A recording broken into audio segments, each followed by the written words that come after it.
Happy Christmas to you all. Yeay, selamat Natal. Gue hari ini akan ngobrol-ngobrol nih di hari perayaan Natal kita ini bareng Kakak Gaby dan Kakak Yogas. Aduh, jadi kakak. Halo adik-adik. Jadi berasa sekolah minggu ya. Selamat Natal buat kita semua. Dan ngomong-ngomongin Natal nih, kita selama saya di GKI Anugerah, setiap kali Natal tuh kita selalu ada drama. Tapi kalau misalnya ngomongin drama nih ya, drama apa yang pertama kali atau yang paling berbekas drama Natal buat kalian gitu? Kalau gue waktu PG. Jadi waktu PG itu gue pernah datang ke gereja telat. Perayaan Natal gue telat, terus datang ada kayak lause gitu yang kamu mau main drama nggak? Gimana? Jadi apa? Jadi Yusuf. Gimana? Jadi Yusuf. Jadi kamu ikutin Maria aja, nanti kamu datang ke satu rumah diusir, terus datang ke satu rumah lagi diusir, terus akhirnya ada palungan di situ, kamu duduk di situ, udah gitu keluar. Oke. Jadi gue datang telat, itu lagi posisinya lagi nyanyi, gue di make up. Gue datang untuk merayakan Natal dan tiba-tiba gue di make up, nyampe di sana kayak orang bego aja datang terus diusir, iya. Gitu. Iya. Nah, drama apa yang pernah lu alami, Gap? Natal nih. Kalau gue ya, sejujurnya karena gue tuh bukan orang yang bisa main drama, atau maksudnya orang yang suka main drama, jadi gue pernah ikut drama Natal tuh karena terpaksa di sekolah tuh. Banyak dramanya ya. Kan maksudnya kalau sekolah wajib ya, mau nggak mau kan kita Natalan, terus kayak angkatan ini harus main drama gitu. Intinya begitulah. Dan akhirnya gue ambil peran yang paling penting di situ. Coba tebak. Tuhan. Tentu tidak, kan gue cewek ya. Gue pakai baju hijau-hijau. Apa ayo?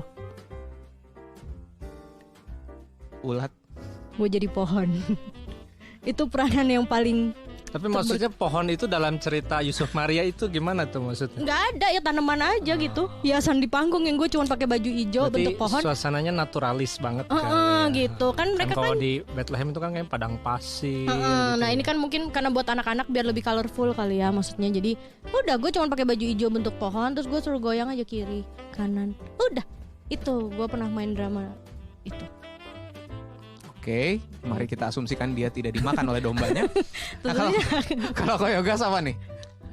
Kayaknya gak jauh-jauh dari pohon. Sebenarnya banyak sih. Waduh, Saya hanya nggak pernah jadi pemeran utama, cameo doang, gitu ya. Contohnya gue inget 2 yang paling gue inget. Paling capek itu jadi orang Majus. Capek kenapa nih?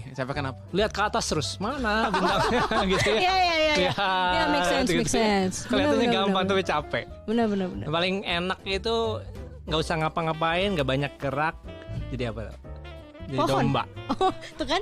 Duduk diem tidur gitu ya kan, pakai kostum gitu. Domba. Diem itu Tapi aja. panas gitu. paling panas doang ya. Karena kan gembala dapat berita Natal di malam hari, domba lagi tidur.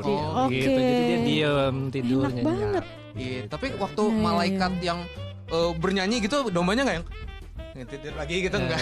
Kurang tahu ya dulu ya, nggak inget dulu kayaknya. Pokoknya tidur aja posisinya gitu ya. Tapi kalau peran-peran lain sih banyak lah, pernah jadi apalah ya, pokoknya drama kontemporer Natal. Jadi bikin cerita. Keren itu banget. yang gue inget. Oke. Keren Tapi banget. kalau misalnya tentang drama nih ya, gue semakin saya dewasa, gue tuh kayak makin mengerti tokoh Herodes. Makin Herodes yang raja nih. Iya, Herodes yang itu. Yang mana lagi? Emang ada lagi? Gak ada, udah. Itu doang. Aku jadi Itu cuma jebakan aja. Oh iya, oke. Nah, sampai gue kepikiran untuk bikin dramanya gitu. Jadi kalau misalnya Herodes itu bakal jadi kayak gimana, dan gue rasa kita anak muda lebih bisa relate sama Herodes dibandingkan dengan tokoh-tokoh yang lain. Yuk kita lihat dulu yuk. Roll clip.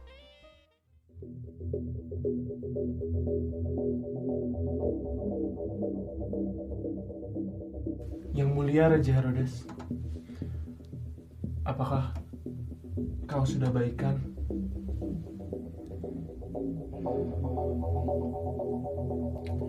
Tidak ada kata baikan yang akan kau dengar dariku, sepupu. Pergilah. Atau mungkin setidaknya yang mulia butuh teman untuk bicara. Aku bilang pergi. Aku akan merasa lebih baik ketika aku sendiri.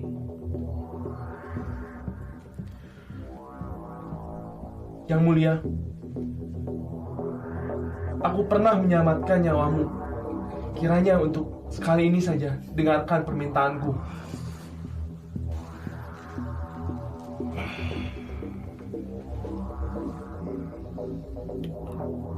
Sepupu,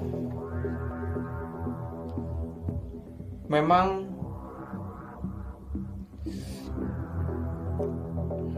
aku berhutang padamu karena kau sudah menyelamatkan nyawaku. Tapi ingat bahwa kau waktu itu menggagalkan apa yang sudah kurencanakan. Jangan pernah lupakan itu. Sebutkan permintaanmu, lalu pergi. Baik, sebenarnya saya memiliki 3 permintaan dan pertanyaan untuk Tuanku Raja Herodes. Meskipun sebenarnya saya Berhenti.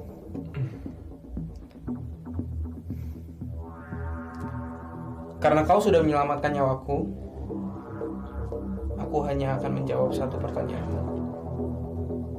Pikirkanlah baik-baik. Satu pertanyaan.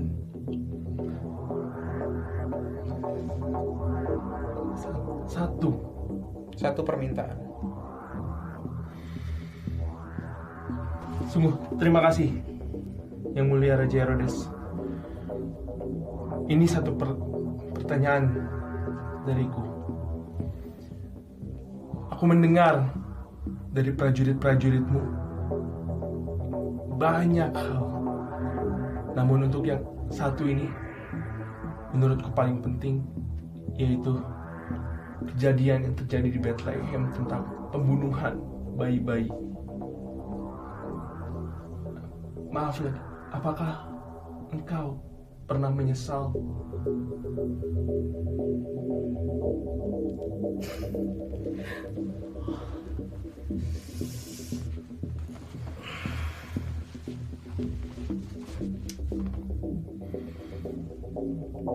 Kau pernah bertemu ayahku? Tentu. You will like him. Bekerja keras.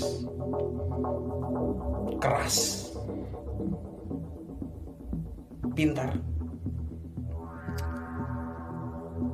Tapi kau akan selalu mengerti pertimbangannya, dan kita akan selalu bisa respect sama keputusan-keputusannya. Dia suka bilang, nobody's gonna bet on you but you, and nobody's gonna bet on me but me. Lu gak bisa ngandelin siapapun kecuali diri lu sendiri. Lu pikir gimana caranya gue bisa sampai jadi kayak sekarang? Raja Yudea. Gue puji orang yang tepat. Gue dukung orang yang tepat. Gue singkirkan orang yang tepat. Gue bunuh orang yang tepat. Lu suatu hari mau jadi raja? Hah? Tentu Yang Mulia. Jangan berharap tidak membunuh orang. Kau lihat semua orang yang bekerja di sini. Kau pikir kenapa mereka bekerja di sini? Karena yang mereka lakukan saat ini membawa keuntungan untuk mereka. Saat ini aku membawa keuntungan untuk mereka. Kalau aku sudah tidak menguntungkan lagi, apa yang akan mereka lakukan? Aku yang akan dibunuh. Sebenarnya ini sebenarnya hanya tentang siapa yang membunuh duluan. Siapa yang lengah, dia mati. Dan aku tidak pernah lengah. Kalau kau ada di posisiku, kau bilang kau tidak akan melakukan hal yang sama? Munafik. Kalau nyawamu yang jadi taruhannya, kalau cita-cita yang dulu aku suka bicarakan dengan ayahku yang jadi taruhannya, kursi ini yang jadi taruhannya, kau tidak akan melakukan yang sama. Aku tahu apa yang ada di pikiran kalian, di pikiran prajurit-prajuritku itu.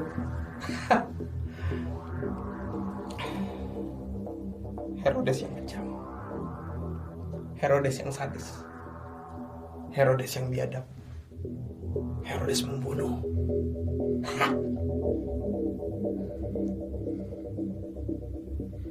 Kau tahu Julius Caesar? Tentu, Tuan. Siapa dia? Siapa dia? Dia pendiri kota Roma yang luar biasa megah saat ini. Berapa yang kira-kira sudah dia bunuh? Berapa? Tentu sangat banyak, Yang Mulia. Tentu saja. Bandingkan dengan jumlah orang, jumlah bayi yang sudah kubunuh. Jauh lebih sedikit. Tapi Julius Caesar adalah pahlawan dan aku orang bejat. Julius Caesar orang yang mendirikan Roma, sedangkan aku Herodes Agung, si pembunuh bayi.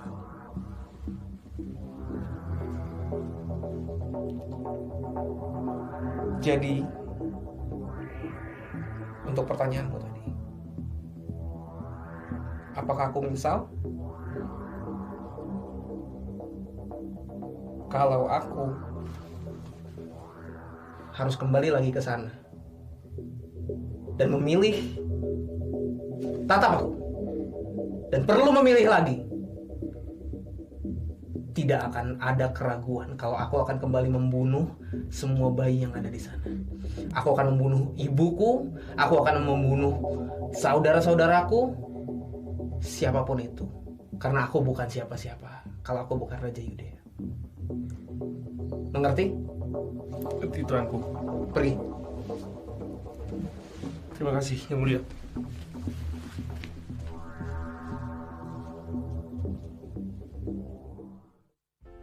Nah, gimana?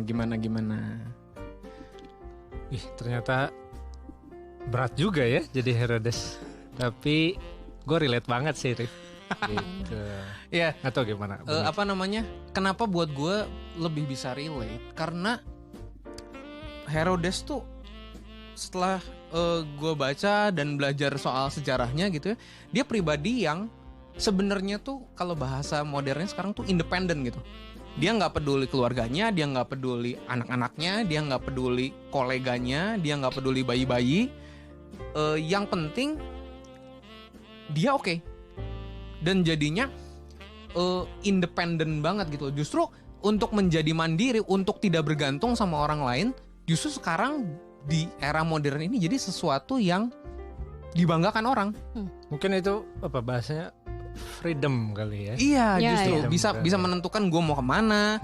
Dan ya justru kalau misalnya kita udah gede masih minta duit sama orang tua segala macam kayak gitu tuh jadi sesuatu yang memalukan gitu. Dan kalau misalnya lu punya freedom itu, lu punya independence itu jadi sesuatu yang menggiurkan justru. Dan itu yang gue lihat dari Herodes. Dia nggak peduli Tuhan, dia nggak peduli orang lain. Ya gue ya gini gitu loh. Yep. Dan gue mengandalkan segala cara yang gue bisa lakuin untuk mendapatkan apa yang gue mau. Dan itu it's so me. Gue ngerasanya kayak gitu. Dan kalau misalnya gue baca kan biasanya kan dibandinginnya kan Herodes, Yusuf, Marianya gitu kan. Kalau misalnya ngelihat Yusuf, Marianya, itu jadi narasi yang buat gue cukup aneh. Maksudnya gini loh, mereka kan sangat mengandalkan mimpi dan penglihatan dari Tuhan kan. Bayangin nih, mereka misalnya baru bangun tidur gitu, terus si Marianya kan, oh gitu kan. Terus si Yusufnya yang, Mar, kita harus keluar negeri sekarang. Gimana? Kayak gitu. Itu kan yang terjadi gitu waktu Yusuf nerima. Jangan happy gak sih? Enggak ya? Iya, keluar negeri kan, nggak kayak gitu kan. Mereka baru aja dari Nazaret ke Bethlehem, baru melahirkan, baru beres, baru bangun gitu, dan tiba-tiba disuruh pergi ke luar negeri, ke negeri yang mereka belum pernah tahu sebelumnya mungkin. Itu kan jadi sesuatu yang itu susah gitu. Lebih gampang jadi Herodes. Lebih mudah untuk ngikutin apa mau kita dibandingkan ngikutin apa yang mau Tuhan, yang kayaknya absurd gitu dan sulit. Tapi justru servers, kita tahu dari history, dari sejarah, yang akhirnya dicap sebagai orang yang benar yang mana? Yang dicap sebagai orang yang gak benar yang mana? Choose the right choice. Herodes punya pilihan yang gampang, dan Yusuf, Maria memilih sesuatu yang berbeda. Sulit, but be on the right side of history. Pilih Tuhan. Jangan pilih diri sendiri, meskipun itu lebih gampang. Gue harus akui itu jauh lebih gampang. But choose God, be on the right side. Nah, kalau misalnya lo gimana, Gep? Kalau menurut gue nih ya, maksudnya kalau ditanya lebih relate-nya kemana, ya kalau boleh jujur pasti kita lebih relate sama Herodes lah ya. Maksudnya setuju dengan lo tadi. Wow, saya tidak menyangka itu. Kenapa emang gitu? Maksudnya mirip gak sih kayak, maksudnya Alkitab tuh mirip kayak film gitu. Maksudnya mengemas kisahnya itu selalu dengan ada tokoh. Ada tokoh yang ada good guy-nya, ada tokoh yang juga bad guy-nya gitu. Soalnya kalau bad guy-nya nggak benar-benar bad guy, good guy-nya nggak menjadi good guy. Betul, gitu ya. gitu. Jadi benar-benar yang ada yang bad banget, tapi ada yang good banget gitu kan. Maksudnya semakin bad akan jadi semakin good ya? Kira-kira begitu. Kayak misalkan kita lihat lah contohnya, misalkan ya, kalau Habel, Kain, good guy-nya siapa nih? Ayo lo. Tentu domba yang dipersembahkan gitu kan. Ya pasti Habelnya lah. Habel gitu ya. Habel tuh good guy kayaknya, bad guy gitu. Musa sama Firaun. Ya Musa good guy, Firaun itu bad guy gitu ya. Terus habis itu misalkan ya yang lainnya, maksudnya masih banyak banget tokoh-tokoh yang lain menunjukkan dua sisi ini gitu ya. Nah, kalau kita lihat pola ini, mungkin ya seringkali kita ngelihat diri kita berusaha untuk relatein hidup kita sama tokoh good guy-nya, pengennya gitu ya. Kita pengennya jadi seorang good guy. Tapi kalau kita lihat di kisah kelahiran Yesus yang di Matius 2 ini, di sana digambarin ketika Maria sama Yusuf diperintahkan untuk pergi. Dia pergi as a good guy gitu ya. Mereka sebagai good guy-nya nurut dengan apa yang jadi pimpinan Tuhan. Mereka pergi untuk menghindar dari kejahatannya si bad guy-nya. Siapa tuh? Herodes. Arif. Bukannya ya Herodes gitu. Jadi maksudnya di situ yang tadi gue bilang, akhirnya kalau kita mau refleksiin hidup kita, maka mungkin gue atau mungkin sebagian besar di antara kita gak punya yang namanya kepercayaan atau mungkin ketaatan layaknya Yusuf dan Maria gitu ya. Kita mungkin seringkali lebih kayak Herodes yang justru menolak apa yang menjadi kehendak Tuhan gitu, berusaha untuk melawan apa yang menjadi kehendak Tuhan gitu. Kalau Yusuf, Maria tadi taat, maka Herodes lah yang melawan gitu ya. Good guy itu yang taat, bad guy yang melawan kayak gitu ya. Jadi kalau gue boleh sharing sedikit gitu ya, terlepas dari status gue sebagai seorang hamba Tuhan. Nggak boleh bad guy ya? Nggak boleh bad guy. Nah, ya? Tadi gitu udah ngomong bad guy masalahnya loh. Tapi kan gue bilang, gue jujur, maksudnya lebih relate pasti dengan bad guy-nya. Tapi terlepas nih ya, terlepas dari status gue sebagai seorang hamba Tuhan, gue pun sebenarnya nggak merasa gue udah bener-bener relate dengan good guy-nya sih gitu. Kalau tadi Ko Yugas bilang harus jadi good guy ya, mungkin bisa dibilang kadang itu kayak tuntutan profesi mungkin ya. Bisa jadi gitu ya, maksudnya harus jadi good guy biar aku ingin jadi bad. Tapi aku dibayar untuk jadi good. Kok jadi gitu? Nggak gitu sih, maksudnya gimana ya, mungkin karena ya lu hamba Tuhan, dilihat orang jadi contoh, hidup lu seperti rumah kaca dan lain sebagainya gitu ya. Jadi lu apa yang lu tampilin, apa yang lu keluarin tuh harus yang good begitu. Tapi sejujurnya gue nggak merasa bahwa di dalam perjalanan gue mengikut Tuhan gue bener-bener udah relate sebagai good guy. Enggak sih gitu. Gue nggak seperti itu gitu. Dan ada kalanya justru gue berusaha untuk hidup dengan cara gue sendiri begitu ya, bertumpu sama kekuatan sendiri. Itu sering banget gitu. Jadi kalau khotbah misalkan ngomong ayo bersandar sama Tuhan, padahal dirinya sendiri mungkin nggak lagi bersandar sama Tuhan gitu. Dan it's real gitu. Itu terjadi kalau gue sih ngerasanya begitu ya. Dan itu juga bukan hanya buat hamba Tuhan gitu ya. Orang Kristen secara umum juga kan. Jadi istilahnya kayak dilihat orang Kristen kok orang Kristen kayak gini gitu. Dan tuntutan untuk jadi good guy itu juga ada, bukan hanya untuk kalangan hamba Tuhan, tapi bahkan orang Kristen biasa juga ngalamin itu. Betul banget. Jadi ya ada tuntutan ke arah sana begitu, padahal aslinya juga nggak ke sana begitu ya. Jadi kita berusaha mengcover itu. Dan ketika kita ini ya, maksudnya ketika gue sendiri secara pribadi gitu ya, gue sering kali ketika ngomongin tentang anugerah keselamatan gitu ya, kan kelahiran Yesus tuh relate dengan ya disitulah jalan keselamatan itu dimulai begitu ya. Dia hadir ke dunia untuk bawa keselamatan buat kita. Nah itu sering kali gue pun ngelupain gitu ya. Mungkin kalau orang ngomong lagi tentang anugerah keselamatan, gue kayak udah nggak ada gregetnya gitu. Padahal kan harusnya nggak begitu ya gitu. Ketika kita ingat kelahiran Yesus, harusnya itu bikin kita greget gitu. Kita ingat bahwa Tuhan Yesus lahir buat kita dan itu buat selamatin kita. Tapi ya begitu, seringkali udah nggak ada gregetnya lagi. Gitu ya, mungkin udah terlalu tahu banyak atau mungkin sok tahu gitu ya. Jadi akhirnya itu udah nggak ada gregetnya lagi. Dan ketika ada hal yang mungkin gue rencanakan gitu ya, ini sharing gue gitu, ada yang gue rencanakan, gue udah prepare ini itu gitu ya, terus rasanya Tuhan tuh kasih interupsi yang gede banget gitu, kayaknya Tuhan tuh berantakin semuanya gitu ya. Itu mungkin respon gue adalah bukan yang kalau misalkan idealnya kan sebagai hamba Tuhan gitu ya, yang banyak membimbing orang misalkan katanya gitu, kan idealnya adalah bersyukur dulu gitu katanya ya kalau ada sesuatu yang nggak enak terjadi gitu. Tapi ketika interupsi itu terjadi, yang gue lakukan bukan bersyukur. Interupsi itu terjadi, maka yang gue lakukan adalah gue menyalahkan Tuhan. Kok Tuhan jahat sih? Kok Tuhan begini sih? Gitu ya. Jadi yang muncul tuh ya itu tadi gitu ya. Gue relate-nya Herodes begitu, bukan Yusuf Maria gitu. Karena yang gue lakukan adalah justru gue merasa bahwa Tuhan tuh jahat begitu. Ketika Tuhan interupsi, rasanya gue nggak bisa terima gitu. Tapi ketika kemarin kita siapin ini gitu ya, gue baca apa yang Ko Yogas tulis begitu ya, salah satu yang gue merasa itu benar begitu ya, bahwa sebenarnya apa yang terjadi justru Tuhan tuh kayak lagi berusaha untuk merenovasi hati gitu ya. Nah tema renovasi hati tuh gue kaget gitu waktu Ko Yogas nulis itu tuh gue kaget, karena gue ngerasa sebulan ini tuh gue lagi banyak temanya di sana gitu tentang renovasi hati gitu. Jadi gue ngerasa bener juga ya, maksudnya Tuhan kadang rasanya kayak nginterupsi atau ancurin apa yang kita mau begitu ya, tapi ada tujuan di balik itu gitu. Tuhan kayak lagi pengen shifting lagi hati gue untuk ya gue bukan hidup bersandar pada diri gue, tapi bersandar kepada Tuhan begitu. Tuhan kayak lagi mau shifting gue yang berusaha untuk membangun image gue gitu ya, image gue yang gue bangun dengan kekuatan gue sendiri yang akhirnya malah jadi bad guy itu tadi. Tapi Tuhan kayak lagi mau shifting bahwa yang atur hidup lu bukan elu, tapi gua gitu. Gue pengen shifting lu jadi good guy, bukan bad guy gitu. Jadi kayak ada satu proses yang interupsi yang keras yang Tuhan kasih, yang bagi gue ya itu menjadi satu cara supaya kita nggak lupa identitas kita gitu ya. Identitas kita di hadapan Tuhan sebagai orang yang berdosa tapi Tuhan sayang, yang Tuhan selamatin, dan Tuhan pengen gue ingat itu gitu. Gue bukan seorang Gaby yang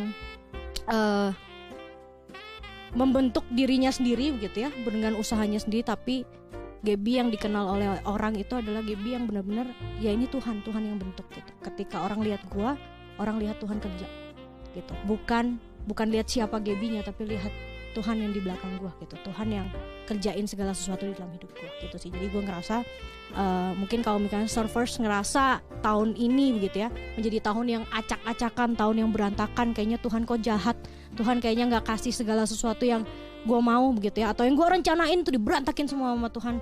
Ingat gitu ya, ada waktunya untuk Tuhan justru bisa bekerja lebih leluasa. Itu justru ketika kita ngalamin hal-hal yang mungkin nggak menyenangkan, nggak enak gitu, tapi itu yang Tuhan pakai justru untuk shifting lagi identitas kita di hadapan Tuhan gitu. Kita siapa sih? Kita orang-orang yang berdosa, tapi Tuhan datang, Tuhan selamatin kita, dan karena Tuhan sayang sama kita gitu.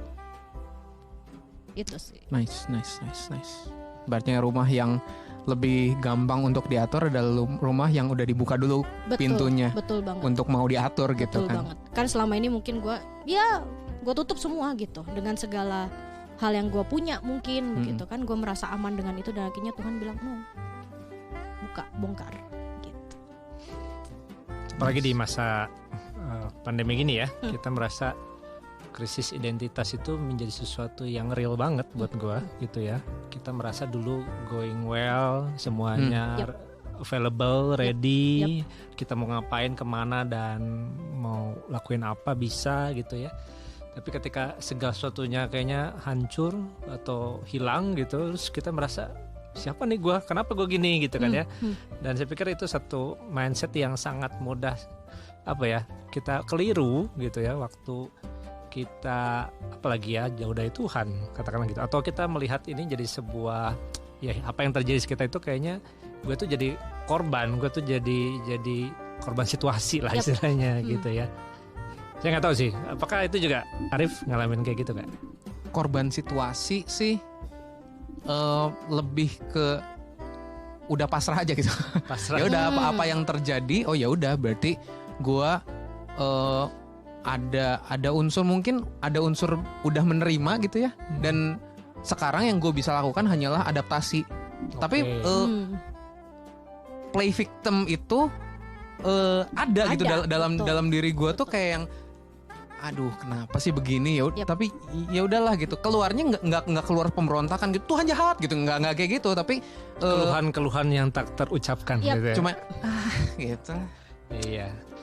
Ya iya, jadi teman-teman kita ngerasa bahwa apa sih yang kita mau bawa pulang di dalam, bukan bawa pulang ya, bawa di dalam kehidupan kita di dalam mengakhiri tahun 2020 ini, apalagi melalui pesan Natal ini sih ya. Kita tahu lah pesan Natal kan kabar baik, berita, keselamatan, itu kita pasti udah tahu lah teman-teman ya, sebuah stereotip pesan di dalam Natal ini gitu kan. Tapi saya berpikir dan kami berpikir teman-teman di tengah-tengah kondisi gini mungkin nggak sih kita itu tetap bisa ngelihat panggilan Tuhan gitu ya. Kenapa judul Natal kita itu adalah Wake Up Call. Begitu ya, bukan karena aduh tertidur ya, oke, tidak sadar ataupun cuek, tapi wake up itu sebuah panggilan yang penting buat kita untuk boleh meresponi segala dan apapun situasi yang terjadi ya. Artinya Tuhan itu panggil dan memimpin hidup kita itu di dalam setiap musim kehidupan ini, bad or good gitu ya. Dan kalau kita ngelihat lagi kisah Natal itu kan bicara tentang Yusuf dan Maria yang tadi kita bilang, yang kita mau coba choose the right side of the history kata Arif gitu kan. Maka saya ngebayangin ya, Yusuf Maria itu kan masih muda kan, katanya ya mendekati 20 atau 20 something lah kita kan sekarang banyak kayaknya itu usia-usia yang sangat produktif, usia-usia yang sangat punya passion yang jelas untuk ngejar sesuatu dalam hidupnya. Tapi kok kayaknya falling apart begitu saja. Bukan hanya ada interupsi tentang bayi Yesus yang lahir melalui rahim Maria, tetapi juga mereka harus pergi begitu kan dari satu tadi negara ke negara lain untuk melarikan diri dari bahaya. Tapi saya ngeliat ini adalah sebuah panggilan untuk menyadarkan kita dan generasi muda, teman-teman Servos di rumah, karena panggilan Tuhan itu bukanlah sebuah panggilan yang kita pikir easy going, semuanya ready gitu ya, tapi sebuah panggilan yang seringkali panjang dan berliku. Kita itu nggak ngeliat tuh tikungannya di mana nih, udah gini selesai nggak nih? Ya kita kalau mau ke Pangandaran, saya cerita pantai lagi nih ya gitu ya. Ini belokannya nggak selesai-selesai, tapi kita tahu ini akan berujung di sebuah pantai yang indah. Nah, gitulah maksudnya. Kita tahu Koyoga suka liburan kemana, bukan misteri itu. Masalahnya tahun ini itulah ya, begitu ya. Ya sudahlah ya, diterima begitu kan. Nah, kita ngeliat Yusuf Maria itu ada orang yang harus berpindah, bangun, melihat Tuhan menuntun mereka step by step. Kita nggak suka tuh step by step. Kita pengen fast forward. Kita pengen tahu endingnya, happy endingnya gitu kan. Tapi mereka dituntun step by step, selangkah demi selangkah. Bagaimana mereka melihat bayi Yesus yang nantinya juga dari kecil gitu ya, dari mungil gitu kan, menjadi seorang remaja yang tumbuh besar suatu hari nanti. Mereka gak pernah tahu apa yang Tuhan tuntun dalam hidup mereka. Tapi mereka tahu berita yang mereka terima, bahwa melalui mereka ada sebuah karya, berita, dan rencana Tuhan yang besar yang digenapi. So teman-teman, khususnya Servers di rumah, Jangan pernah melihat hidupmu tadi sekedar korban situasi Yep. atau juga sebuah dead end di akhir tahun ini, tetapi sebuah jalan yang masih terbuka lebar walaupun itu berliku, tapi Dan Tuhan gelap, ada di dan sana. gelap. Gelap mungkin Itu betul. begitu ya. Itu belum. Penuh drama Itu betul. juga Yap, mungkin yap. Aduh. gitu ya. Jadi daun. Tapi kita punya, jangan lupa kita punya Tuhan yang hidup dan Tuhan yang kuat. Nah, saya ingat sekali kalau bicara Tuhan yang hidup dan Tuhan yang kuat. Satu kali saya ingat waktu masa-masa saya juga jalanin panggilan, menggumulkan panggilan, karena panggilan itu bukan sekedar saya punya semangat besar gitu, saya punya beban yang besar, enggak.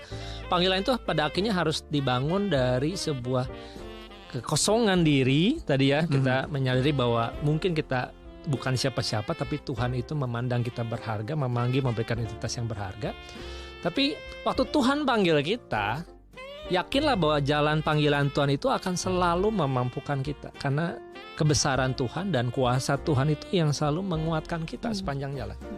So nggak mungkin dong Tuhan panggil kita untuk sesuatu yang pada akhirnya kita nggak bisa lewati. Karena 1 Korintus 13 aja bicara bahwa 1 Korintus 10:13 ya, pencobaan-pencobaan yang kita alami adalah pencobaan-pencobaan yang biasa. Tapi waktu kita harus melaluinya gimana? Dia memberikan jalan keluar dan Gak biasa. kekuatan Iya, untuk iya, kita iya, iya. menanggungnya. Gitu. Oh, lanjutan ayatnya. Iya dong, Maaf, dibantu maaf. Kirain gitu respon loh. kita. Jadi gini teman-teman, jangan biarkan tahun ini kita tutup dengan kebosanan yang entah nggak ada akhirnya. Kita tutup dengan kekecewaan yang sebenarnya kita nggak bisa ungkapin tapi ada di dalam hati kita. Kita tutup dengan kekhawatiran yang terus bertambah dan tanpa sadar itu yang membuat kita lumpuh. Enggak loh, saya pikir wake up itu bicara Tuhan punya rencana yang jelas, yang pasti buat hidup kalian. So apapun yang teman-teman mungkin sedang gumulin, sedang doain, sedang nantikan, tentunya yang in advance gitu ya, yang ada sesuatu yang Tuhan sudah kasih dalam hidup kalian. Saya pikir rencana Tuhan nggak pernah salah loh. Ya, membuat kita ada dalam situasi seperti ini dan lain sebagainya. Dan mari kita datang dan bawa sama Tuhan, serahin segala sesuatunya, serahin segala kekhawatiran kita. Dan waktu Tuhan panggil, dia akan pimpin setiap langkahnya. Dan dia akan memampukan kita waktu kita justru nggak berdaya. Ya, saya ingat Yesaya 40:31 juga bicara dia sekalipun kita menjadi teruna, menjadi pemuda begitu ya, yang kuat, masih muda, tapi dia selalu ingin membawa kita terbang tinggi seperti burung Raja Wali yang selalu siap menghadapi badai dengan kekuatan sayapnya, nggak pernah lelah, nggak pernah letih, nggak pernah capek. Kenapa? Karena kuasa dan kekuatan Tuhan itu yang selalu jagai kita. So inilah berita Natal dan panggilan wake up yang kita dan teman-teman perlu responi di pesan Natal tahun ini, yaitu apapun rencana kalian, bawa itu sama Tuhan, libatkan Tuhan di dalamnya, cari teman untuk bergumul bersama, sharingkan mungkin kekhawatiranmu, it's okay, tapi pastikan bahwa Tuhan mau ada bersama-sama dan hadir di dalam kehidupan kita. Gimana? Ya, meskipun lebih gampang untuk sleep on ya. Maksudnya tetap sleep dibandingkan wake up gitu. Jauh lebih enak. Pengennya untuk sleep tidur. dan skip gitu Tidur ya. yang berkepanjangan itu melelahkan, Rif. Tapi setelah Nice. tidur yang mungkin gini, setelah lelah tapi kita tertidur 10 menit, tapi waktu kita bangun itu sebuah semangat yang baru buat aku. Ya, mungkin kita ya tadi ya tidurnya cukup tapi tidak pernah memuaskan gitu ya. Tapi panggilan hari ini adalah panggilan yang membuat kita wake up, karena panggilan itu juga adalah panggilan dari Tuhan buat kita semua. Nice. Ada closing statement? Wake up. Just wake up. Don't Just sleep wake on. up, betul. Just wake up. Karena Tuhan punya rencana yang kita nggak tahu, kita nggak pernah tahu jalannya kemana, tapi kita tahu siapa yang nuntun, dan itu cukup. Dan jangan lupa tadi ingat selalu siapa diri kita di hadapan Tuhan, ya. Jangan selalu kita bandingkan ataupun pakai sebuah kacamata dunia untuk melihat dan menilai diri kita, karena itu nggak akan pernah cukup. Tapi kita juga dipanggil untuk mengerjakan rencana Tuhan, panggilan Tuhan dalam hidup kita hari ini dan hari-hari ke depan. So saya percaya tahun 2021 tetap menjadi sebuah tahun yang kita perlu sambut dengan sukacita. Dimulai dari mana? Dimulai dari Natal ini. Ya. Hati kita yang terbuka, hati kita yang menyambut sukacita itu. Dan ini adalah sekali lagi kesempatan yang paling besar untuk mengalami benar-benar sukacita dan damai yang sejati itu. Nice. So, thank you buat kebersamaan kita di dalam Natal tahun ini. Dan wake up menjadi sebuah pesan yang saya harap teman-teman server bisa hidupi dan boleh mengingatkan satu sama lain. Let's wake up together. Nah, jangan wake up sendiri ya. Wake up together, work together, Yeah. dan ngalamin experience get together. Happy Christmas. Bye-bye. See you next year.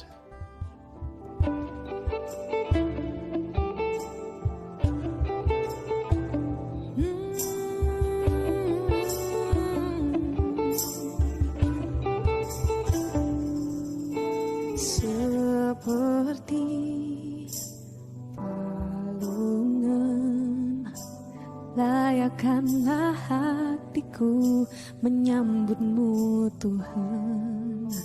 Seperti emas kemenyan dan mur, biar hidupku berkenan padamu.